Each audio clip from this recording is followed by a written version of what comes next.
Bienvenue sur Codeplay, une nouvelle chaîne sur le code et sur l'intelligence artificielle, Artificial Intelligence AI en anglais.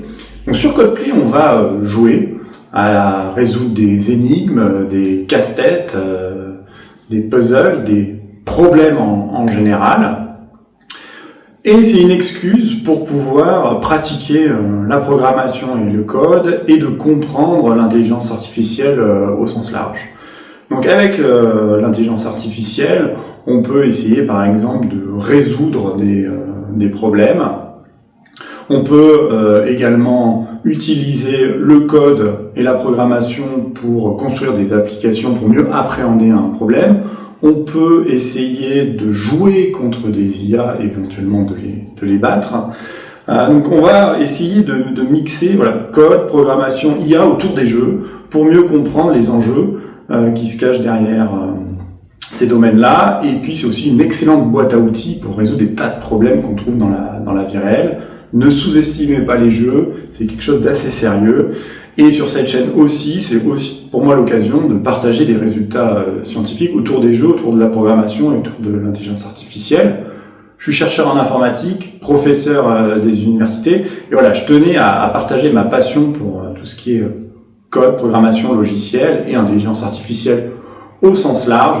Pas que ChatGPT, il y a des tas de techniques d'intelligence artificielle qui sont absolument pertinentes et qui méritent une vraie attention, surtout dans la société actuelle.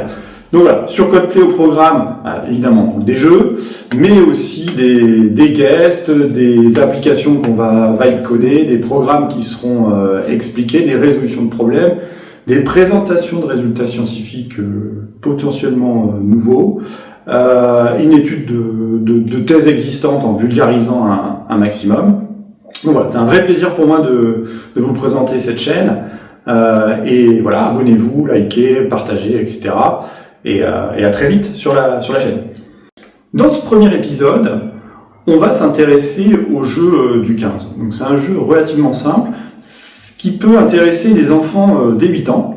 Et vous pouvez aussi jouer avec des adultes, des personnes âgées, jusqu'à 123 ans, disons.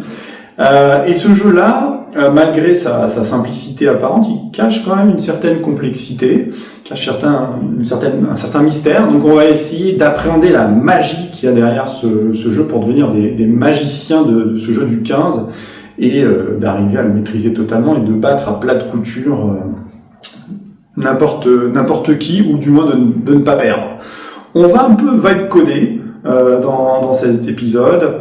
On va un peu faire de l'IA et de la programmation. Et puis il y aura un deuxième épisode qui sort la semaine prochaine autour de IA générative et jeu du 15. On va essayer de battre ChatGPT au jeu du 15 et vous verrez, il y a des sacrées surprises.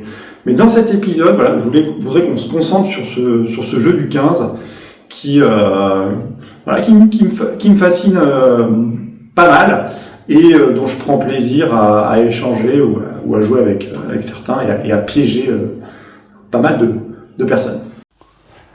Le jeu du 15 est un jeu extrêmement simple, mais assez magique. Donc, laissez-moi présenter les règles. Donc, c'est un jeu qui se joue à deux. Chacun joue à tour de rôle et choisit un nombre entre 1 et 9. À chaque fois qu'un joueur choisit un nombre, il ne peut pas être réutilisé, c'est-à-dire pris par l'autre ou réutilisé dans son propre jeu. Et l'objectif, c'est d'arriver à former 3 nombres parmi ceux qu'on a choisis, dont la somme fait 15. Donc un trio de nombres qu'on aura choisi au fur et à mesure du jeu et dont la somme fait 15. Donc on peut essayer de faire une petite partie. Donc je commence, allez, je prends le 2, et puis mon adversaire prend le 8, je prends le 6, mon adversaire prend, disons, le 5. Et donc là, je suis dans la situation où j'ai 2 plus 6, 8. Pour arriver à 15, finalement, j'ai plus qu'à prendre le 7. 2 plus 6 plus 7 égale 15. J'ai gagné. On peut jouer avec des stylos, une feuille de papier, On peut jouer avec des cartes. Vous voyez, 1, 7, 2, 3, 4, 5, 6, 7, 8, 9. Ou, je sais pas, vous prenez des jeux de société où il y a des numéros, 1, 2, 3, 4, 5, 6, 7, 8, 9, pareil, on peut jouer. On peut jouer avec des cubes numérotés d'enfants, on peut jouer avec des boules de cristal numérotées, on peut jouer à l'aveugle. On peut jouer à l'aveugle, c'est-à-dire que chacun énumère un nombre, et puis le premier qui trouve un trio qui fait 15 a gagné. On peut jouer aussi avec des bougies. Prenez des bougies d'anniversaire que vous avez peut-être gardées. 1, 2, 3, 4, 5, 6, 7, 8, 9.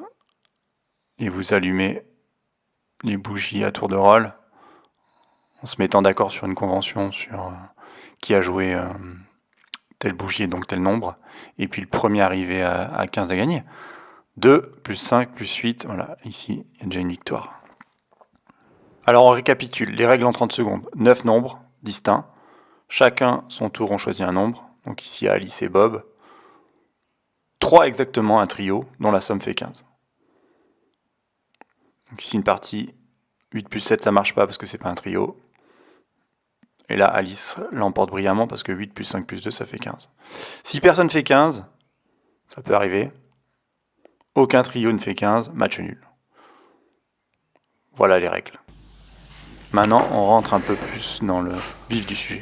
Alors on peut se faire d'autres parties, hein. Donc là j'ai redisposé les nombres d'une façon un peu différente. 1, 2, 3, 4, 5, 6, 7, 8, 9, mais avec un carré. Bon, ça change pas grand chose, mais mettons, allez, je commence par 1. Et essayons d'être un peu tactique. Donc c'est ça qui est intéressant avec ce jeu, c'est que il faut à la fois essayer de faire 15 avec un trio, et puis il faut aussi se méfier de ce que fait l'adversaire. Donc hop, 1, 7. Donc là, je suis les bleus, je pourrais me concentrer uniquement sur mon jeu et dire comment je vais faire pour compléter le 1.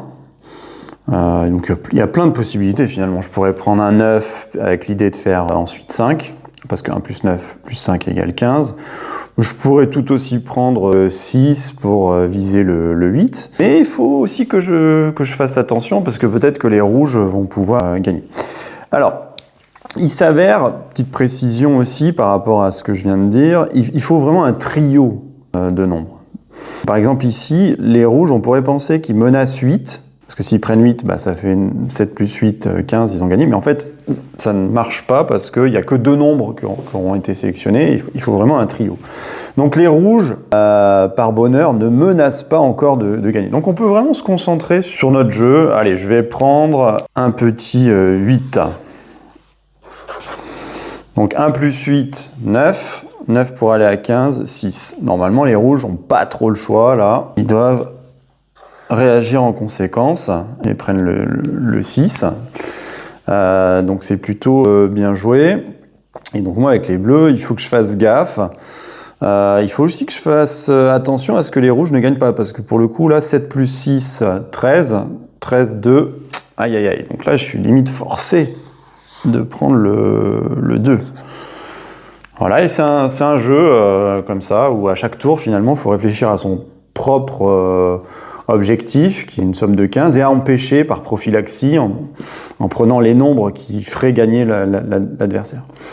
Donc là, les rouges sont dans la situation où il faut qu'ils prennent absolument le 5, parce que 8 plus 2, 10, hop, il manque le 5 ici, ok.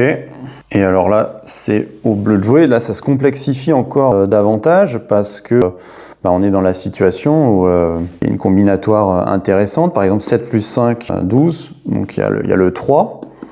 Et puis il y a 6 et 5. Ça fait 11. Je menace le 4. Comment je fais pour m'en sortir avec les bleus là? Parce que si je prends le 4, je vais pas gagner. Et si je prends le 3, c'est un peu la même histoire, quoi. Donc voilà, il faut que je fasse quelque chose, et peut-être que j'ai pas le choix. Non, allez, je vais prendre quand même le 3, quoi. 3, et qu'est-ce qui se passe ensuite? Peut-être que là, je peux prendre le 4. Donc là, on refait comme ça. 1, 2, 3, 4. Et 4 plus 5 plus 6 égale 15. Donc les rouges ont gagné, alors que ils ont commencé en deuxième. J'ai beau avoir fait une petite ligne là comme ça, ben, j'ai quand même perdu quoi. J'ai perdu. Donc jeu relativement simple, d'accord, sur les règles. Mais il y a quand même une certaine combinatoire, et puis il faut vraiment se méfier de ce que peut faire l'adversaire. Et parfois on est même dans la situation où, quel que soit notre coup, on va potentiellement perdre. Donc on peut se poser des tas de questions, et une des questions qu'on va se poser là immédiatement, c'est de se dire, on pourrait pas un peu mieux disposer les nombres là, 1, 2, 3, 4, 5, 6, 7, 8, 9, il n'y a pas vraiment de... C'est pas très agréable quoi, de réfléchir à la combinatoire, il faut faire plein de calculs. Donc c'est pas tant que les sommes, c'est compliqué à faire, hein. 1 plus 8 plus 2, bon, ça va, c'est pas trop compliqué, mais là, il faut carrément se dire, si je prends tel nombre, alors mon adversaire va prendre tel autre nombre, et peut-être que ça va faire 15, et vous multipliez dans votre tête, ou même sur un papier, les combinaisons, et ça fait tout de suite un jeu qui est plus si simple que ça, et qui est relativement complexe. Donc essayons de représenter différemment les choses, et puis essayons aussi d'énumérer un peu toutes les solutions possibles, parce que finalement, pour arriver à 15, il n'y a pas tant de combinatoires que ça, quoi. On peut commencer ainsi. Si je prends 6, on va dire plus 1, ça fait 7, plus 8, ça fait 15. Ok. Ensuite, je peux essayer 7, plus, allez, 5, 12, plus 3, 15. Je peux essayer, allez, 2, plus 9, plus 4. Et ça fait toujours 15. Ceci dit, j'ai pas toute la combinatoire. Par exemple, le 4, 5, 6 de tout à l'heure, je ne l'ai pas. En fait, il y a plein d'autres possibilités. Si je regarde, j'ai aussi 6. Au lieu de faire plus 1, plus 8, je peux faire 6 plus 7. Ça fait 13 plus 2 égale 15. Donc finalement, il y a plein de solutions possibles. Ok, donc c'est pas mal. On peut éventuellement s'en servir là, de mémoriser tous les triplés de nombres qui font arriver à 15. Mais bon, c'est pas si intéressant que ça quand on joue, parce que la combinatoire, on arrive à la deviner. Ce qu'il faut, c'est avoir finalement un coup d'avance. Ceci dit, il y a quelque chose de super intéressant ici. C'est que si je fais un petit carré comme ça, là,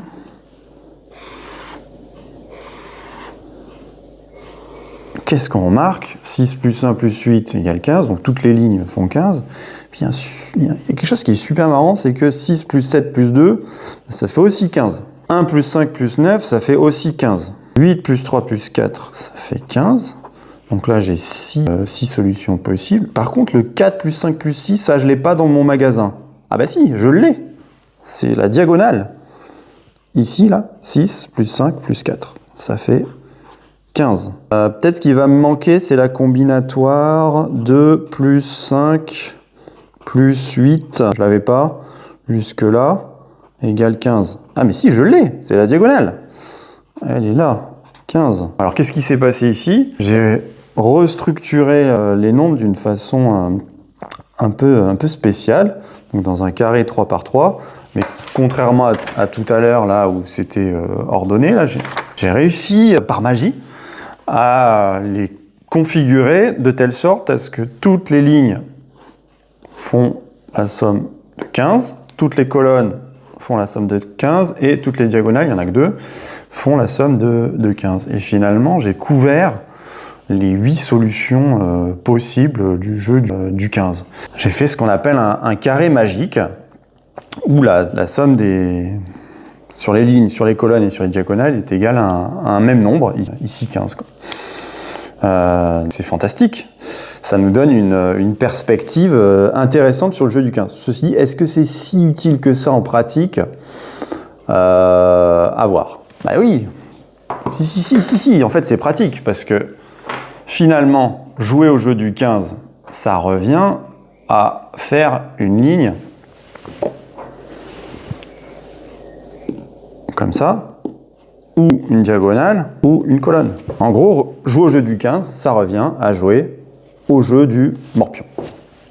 Et c'est là la magie de ce jeu-là, que on peut se contenter de ne pas opérer sur les nombres, mais simplement, d'un point de vue, j'ai envie de dire, géométrique, On peut simplement se contenter d'avoir l'objectif de faire des lignes, des colonnes ou des diagonales comme au morpion. Donc jouer au jeu du 15, finalement, ça revient à jouer au jeu du morpion.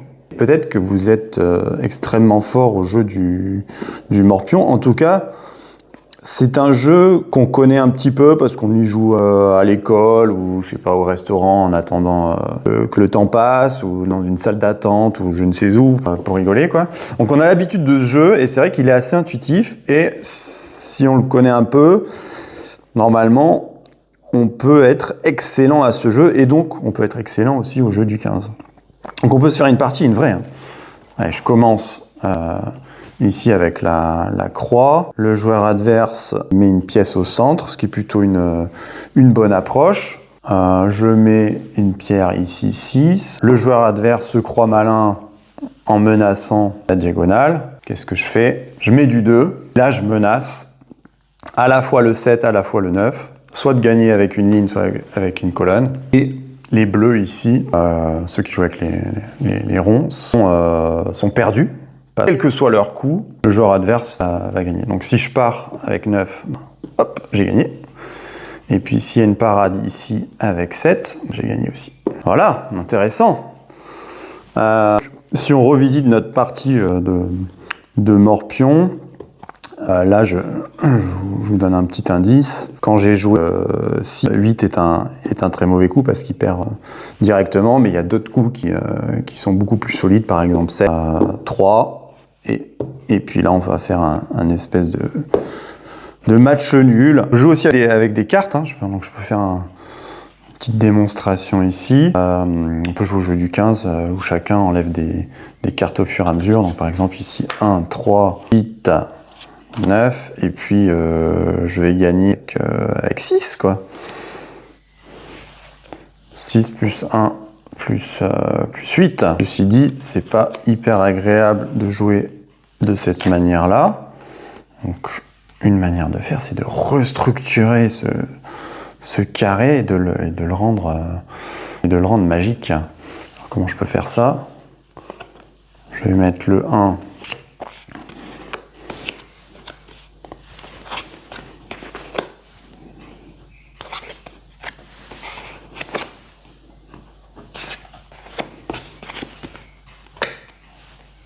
Et voilà, un autre carré magique. 2 plus 9 plus 4, 7 plus 5 plus 3, 6 plus 1 plus 8, la diagonale, 2 plus 5 plus 8. Et voilà, quoi, j'ai gagné. Donc après, je peux rejouer au morpion. Et puis, je peux commencer par 5. Mon adversaire fait 4. On peut peut-être être malin comme ça, là. 8, 2, 9, et ainsi de suite. Donc il y a une vraie connexion avec le jeu du morpion et le jeu du 15, quels que soient les éléments que vous utilisez. Attention, tour de magie dans 3, 2, 1, 0. Incroyable. Donc ça paraît quand même plus agréable d'opérer sur un carré magique et de jouer au jeu du morpion plutôt que de jouer directement au jeu du 15. Du moins, c'est l'intuition et on peut aller vérifier cette hypothèse en faisant éventuellement jouer des joueurs avec la vue jeu du 15 et puis de l'autre côté une vue jeu du morpion dans lequel l'utilisateur, le joueur n'aura qu'à poser des pièces pour sélectionner les nombres. Donc voilà, par exemple 2, 5, 8, et ainsi de suite. Donc on va se programmer ça dans quelques instants. Alors on va créer une application pour le jeu du 15 d'une manière un peu particulière. Plutôt que de programmer à la main, c'est-à-dire d'écrire des lignes de code, on va à ce qu'on appelle vibe coder. Donc c'est un terme anglais qui a été inventé il n'y a pas si longtemps que ça pour émettre l'idée que vous donnez des spécifications en langage naturel, par exemple en français, et puis vous suivez la vibe de ce qui est proposé par un outil d'intelligence artificielle générative. Et ici, plus précisément, c'est un agent de codage. Donc c'est Vibe de Mistral, c'est un outil français, dans lequel voilà, je spécifie ce que je veux, donc une application web, temps réel pour le jeu du 15, dans lequel on aura deux vues, une vue nombre et une vue morpion. Et les deux sont synchronisés, et de telle sorte que deux joueurs puissent jouer l'un contre l'autre, possiblement avec des appareils différents. Donc l'agent de codage, il est basé sur des modèles de langage qui génèrent le code. Et comme vous le voyez, il génère un certain nombre d'artefacts, donc du code HTML, du code CSS, du code JavaScript. On ne va pas rentrer dans le détail pour cet épisode, mais ça nous permet d'avoir une application web, peut-être qui répond exactement à ce qu'on veut. En tout cas, il nous donne les instructions pour pouvoir déployer l'application et jouer une partie. Et donc là, la partie, vous avez à gauche la partie du joueur numéro 1. Et puis, pour pouvoir jouer contre quelqu'un d'autre sur un autre appareil, il faut rentrer un petit code. Et puis là, on voit que le joueur numéro 1 rentre le score, le chiffre 1, suivi de 5, suivi de 2. Et vous voyez, le joueur à droite, par contre, il joue avec la vue morpion. Donc en fait, c'est un tricheur, en quelque sorte, parce que c'est a priori plus favorable. Et donc là, joli coup, il part la menace de la colonne ici. L'autre part en même temps, mais c'était une double attaque. Et donc, le joueur à droite gagne la partie. Après, on peut se refaire une partie. Donc là, on peut jouer sur mobile, comme je vous ai expliqué. Donc là, il y a quelqu'un d'autre à distance, possiblement, qui rejoint la partie. Et là, on revisite une partie que je vous ai montrée au tout début de la vidéo. Je vais vous donner quelques détails dans quelques instants. Et donc là, c'est pareil, 1, 5, 6, 7. Vous voyez les coups, et c'est synchronisé, encore une fois. Et alors, ce qui est intéressant dans cette partie, c'est que le joueur numéro 1 s'est fait avoir alors qu'il a commencé la partie. Et il s'est fait avoir ici avec une double menace. Vous voyez, sur la partie droite, c'est impossible pour lui d'empêcher le 4 et le 3 en même temps. Donc c'est super intéressant de pouvoir revisualiser les parties. Donc si vous vous souvenez du tout début de la vidéo, effectivement, on avait commencé une partie avec 1, suivi de 7, suivi de 8, suivi de 6. Et en fait, quand on active la vue morpion, en fait, c'est tout de suite plus évident de constater que effectivement le joueur numéro 1 était très mal parti, parce que avec le 5 ici, hop, il y avait une attaque double, une fourchette comme on dit, qui est complètement imparable. Après, si on regarde la partie dans le détail, le joueur numéro 2 a aussi fait des erreurs. Je vais vous expliquer ça dans pas longtemps. J'ai affirmé que le jeu du 15 était égal au jeu du morpion, sans vraiment le démontrer. Donc on va passer un peu de temps à s'en convaincre définitivement. Pour ça, on va apparier les 9 cases du morpion aux 9 nombres du jeu du 15. Donc on numérote les cases du morpion de 1 à 9, et on démontre qu'à chaque case, on associe un nombre du jeu du 15. Tous les nombres y passent, et aucun deux fois. On appelle ça une bijection. Une case, son nombre, un nombre, sa case. Donc c'est un premier résultat, les 9 cases et les 9 nombres sont parfaitement appariés. Donc ça, c'est relativement facile. Ensuite, on veut démontrer que toute partie gagnée au morpion est aussi une partie gagnée au jeu du 15. Donc un alignement du morpion, 3 cases en rangée, 3 cases en colonne ou en diagonale. Et à chaque fois qu'on lit les 3 nombres qu'elle porte, on a une correspondance avec le jeu du 15, on a une fonction magique qui fait la correspondance, et on tombe effectivement sur 15. Donc on est assez exhaustif sur l'énumération des solutions. Il y a 8 solutions possibles au jeu du morpion, c'est pareil pour le jeu du 15, il y en a 8. Et on a une fonction magique qui permet de passer de l'un à l'autre. Et ensuite, il faut faire la démonstration inverse, c'est-à-dire que toute partie gagnée au jeu du 15 est aussi une partie gagnée au jeu du morpion. Donc on part d'un triplet de somme 15, il en existe 8 en tout. Pour chacun, on regarde où sont les 3 cases sur la grille, et à chaque fois, est-ce que c'est un alignement sur le jeu du morpion. Donc on a une fonction un peu inverse qui s'appelle magique moins 1. C'est l'autre partie de la magie.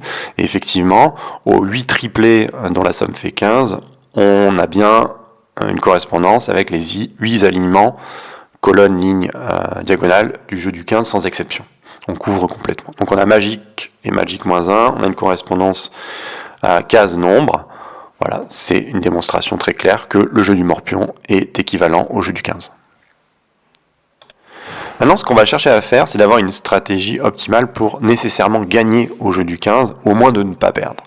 Donc cette stratégie magique, comment on peut l'obtenir, l'identifier? C'est en simulant toutes les parties possibles. Donc on choisit des coups pour Alice et des coups pour Bob, et on regarde quel est le résultat final. Dans la première partie, Alice a gagné, dans la deuxième, c'est Bob qui a gagné, et on simule toutes les parties, et on obtient le nombre assez important de 255 168 parties explorées. Vous pouvez représenter l'ensemble des simulations sous la forme d'un arbre de décision. Ici, on a considéré que au premier coup, Alice jouait 1, Bob joue 2, et à chaque fois, on note le résultat à la fin de la partie, et de fait, on peut déterminer si, quand Alice a joué 1 et Bob a joué 2, quel est le résultat final, étant donné toute la combinatoire possible. Donc, on va pas énumérer toutes les parties possibles à la main. C'est pas raisonnable. On passe généralement par un programme informatique. On y reviendra sur la chaîne. On peut appliquer exactement le même principe sur le jeu du morpion, où on considère par exemple qu'Alice commence au centre, et après on analyse finalement toutes les parties possibles. Donc on peut constater que si vous commencez en premier au jeu du 15 et au jeu du morpion, vous avez beaucoup plus de chances de gagner. Par contre, si les deux joueurs jouent de manière optimale, c'est match nul. Donc considérons le coup 1 joué par Alice, donc là, avec la représentation morpion. Il s'avère que Bob a 8 réponses possibles, certes, mais parmi les 8, il n'y en a que 4 qui lui permettent de ne pas perdre. Donc, notamment, si Bob répond 2, Alice peut mettre en place une stratégie optimale où il y a une fourchette, une double menace. Vous voyez là avec le dernier coup 5 qui menaçait à la fois 4 et à la fois 9, et c'était imparable. Donc de fait, si Alice joue 1, Bob doit être extrêmement vigilant. Par exemple, s'il joue 3, la partie, on peut dire, est terminée, parce que, évidemment, si Alice joue avec une stratégie optimale, la partie est gagnée par Alice. C'est la même chose pour 4 et 7, ce sont des coups qui, après 1, perdent nécessairement. Donc, vigilance. Par contre, sur 2, c'est encore pire, c'est-à-dire qu'Alice débute avec le nombre 2, c'est-à-dire que Bob a 8 coups possibles, certes, mais il y en a un seul qui lui permet de ne pas perdre. C'est le coup 5, le coup au centre. Donc jouer au 5, c'est le bon coup, mais ça ne suffit pas. Il faut aussi être vigilant sur la suite de la partie. Par exemple, ici, Alice a joué 8, et il s'avère qu'après 8, il y a encore 6 coups possibles pour Bob. Il y en a quand même 2 qui perdent, donc 4 et 6. Donc vous avez 2 chances sur 3 de ne pas perdre la partie, mais il faut quand même être vigilant. Donc pourquoi le 5 est spécial ? Parce que si on regarde les 8 sommes qui font 15, ou les 8 alignements du morpion, 5 apparaît 4 fois, c'est-à-dire dans la moitié des cas. Et c'est assez intuitif, 5 c'est un coup qui est recommandé, il faut jouer au centre pour annihiler les combinaisons gagnantes de l'adversaire au morpion. Mais attention, encore une fois, jouer 5, c'est nécessaire et une bonne stratégie en général, mais parfois il faut aussi calculer pour éviter les pièges, les menaces tendues par l'adversaire. Alors pour maîtriser la magie du jeu du 15, finalement il faut retenir ce carré magique qui nous permet de faire la correspondance et de jouer in fine au jeu du morpion. Alors figurez-vous que ce carré magique a été inventé il y a des centaines d'années, 650 avant Jésus-Christ, par des mathématiciens chinois. Et il n'y a pas qu'un seul carré magique avec 1, 2, 3, 4, 5, 6, 7, 8, 9. Il y en a en fait 8 qui sont affichés à l'écran. On constate que 5 est toujours au centre, mais par exemple 2 peut très bien être en haut à gauche, ou en haut à droite, ou en bas à gauche, ou en bas à droite. Si tu bouges 2, l'idée c'est de réorganiser les nombres pour que quand même ça fasse une ligne, une colonne et des diagonales qui font la somme de 15. Donc il y a 4 rotations possibles. Il y a des transformations horizontales, verticales. On peut changer la diagonale, faire l'antidiagonale. Au final, ça fait 8 carrés magiques différents. Le centre vaut toujours 5. Donc c'est un super moyen mémotechnique. Et si on va un peu plus loin, les chiffres, les nombres pairs, 2, 4, 6, 8, sont sur les coins.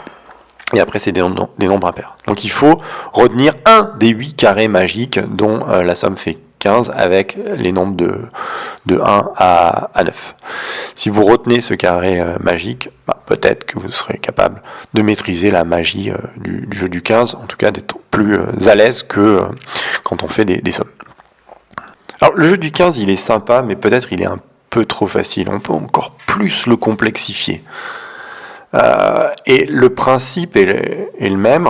On va essayer de garder ce carré magique, mais au lieu d'avoir des nombres de 1 à 9, on peut peut-être utiliser des nombres de 40 à 110.